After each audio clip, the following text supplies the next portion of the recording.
All India Ambedkar యువజన సంఘం తెలంగాణ అంబేద్కర్ భవన నిర్మాణ కమిటీ చారిటబుల్ ట్రస్ట్ ఆధ్వర్యంలో మంగళవారం గోదావరిఖని పట్టణంలోని తెలంగాణ అంబేద్కర్ ట్రస్ట్ భవన్లో భారత రాజ్యాంగ నిర్మాత బాబాసాహెబ్ డాక్టర్ బిఆర్ అంబేద్కర్ సతీమణి మాత రామాబాయి అంబేద్కర్ 89వ వర్ధంతిని ఘనంగా నిర్వహించారు.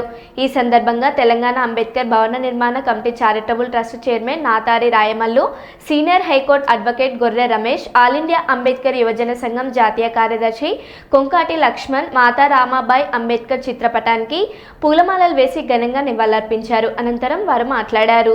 కాబట్టి ఈరోజు ఎందుకంటే చాలా చెప్పాలంటే కూడా బాగున్నది కాబట్టి ఈరోజు చాలా ఉన్నది, గంటల తరబడి మాట్లాడుకోవచ్చు.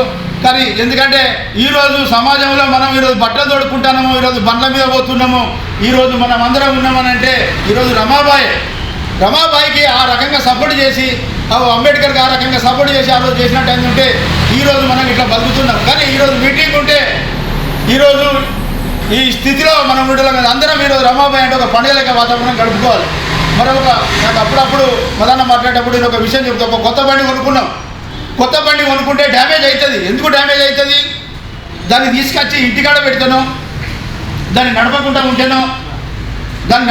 ఉంటేనో గారికి, అడ్వకేట్ రమేష్ గారికి, మరియు మెసరేషన్ గారికి, కృష్ణ గారికి, మరియు రాజేశన్న గారికి అందరికీ జేబీలు.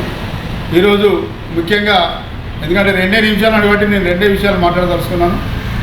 బాబాసాహెబ్ ఈరోజు చదువుకొని రాజ్యాంగాన్ని రచించేందుకు తన జీవితాన్ని తనతోటట్టు తనకంటే ముందు తన ఒక 9 పిల్లలను మనకు దానం చేసింది.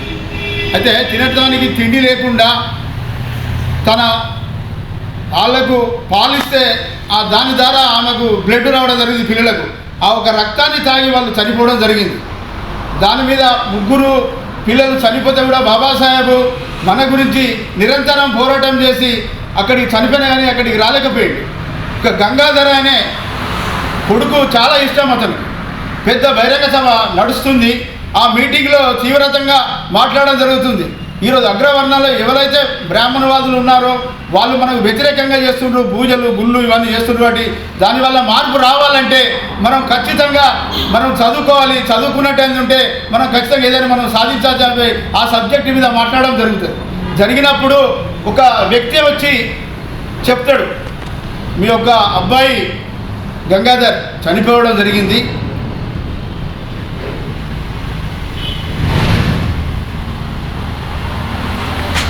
అనమూలే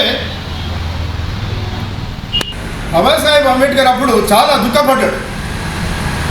కానీ అదేవిధంగా మనలాంటి వాళ్ళు పెద్దలందరూ కలిసి ఖచ్చితంగా నువ్వు పోవాలి అంటే జరిగిపోయిన వాళ్ళు ఎలా జరిగిపోయారు, ఇంతమంది ఉన్నారు, వీళ్ళందరూ నాకు కావలసిన వాళ్ళు, నా జాతి వాళ్ళు, నా పిల్లలు, నా తండ్రులు, నా తమ్ముడు, నా చెల్లెలు, అక్కలు అని చెప్పి వాళ్ళ ఉదాహరణ ఇస్తే కూడా వాళ్ళు ఊకుండకుండా ఇంటికి తీసుకొని వస్తారు. ఇంటికి తీసుకొని వచ్చిన తర్వాత తీసుకుపోయి ఆ గుడ్డ కప్పుతాడు. కప్పిన తర్వాత బాబాసాహెబ్ దగ్గర డబ్బులు లేక ఇంత లేట్ అయిందా అని చెప్పి ఈ యొక్క కార్యక్రమం ఏదైతే ఉందో ఈ యొక్క కార్యక్రమం చనిపోయిన కార్యక్రమం ఇది పూర్తి చేస్తూ ఉంటారు. పూర్తి చేసుకొని దిప్పుడుగలం చేసి అన్నీ చేసి అక్కడ దానం చేసి వచ్చిన తర్వాత రమాబాయి బాగా ఏడుస్తుంది. అందరు వచ్చి हम चलते हैं, हम जा रहे हैं, हम लोग ठीक है అని చెప్పి అందరూ వాళ్ళు అంటూ ఉంటే అందరితో కొట్టుకుంటూ ఉంటాడు. ఆయనకు మనసు అంతా ఎక్కడ ఉంటుందంటే ఈ యొక్క ఎంతో చదువుకొని ఎంతో గొప్పగా ఎదిగిన ఈరోజు ఈ యొక్క అగ్రవర్ణాలను ఉత్సవపించిన బాబాసాహెబ్ అంబేద్కర్ వాళ్ళను నీళ్ళు రాకుండా వాళ్ళు మాట్లాడకుండా బాబాసాహెబ్ను చూస్తేనే వాళ్ళ లోపల ఘనం కూడా బయటికి రాకుండా మాట బయటికి రాకుండా వాళ్ళను ఒక ఉత్సవపించే వ్యక్తులను ఈరోజు రమాబాయికి భయపడతాడు. రమాబాయికి భయపడ్డప్పుడు రాత్రి 9-10 అవుతుంది. అమ్మా పొద్దుటి నుండి ఏడుస్తున్నావు,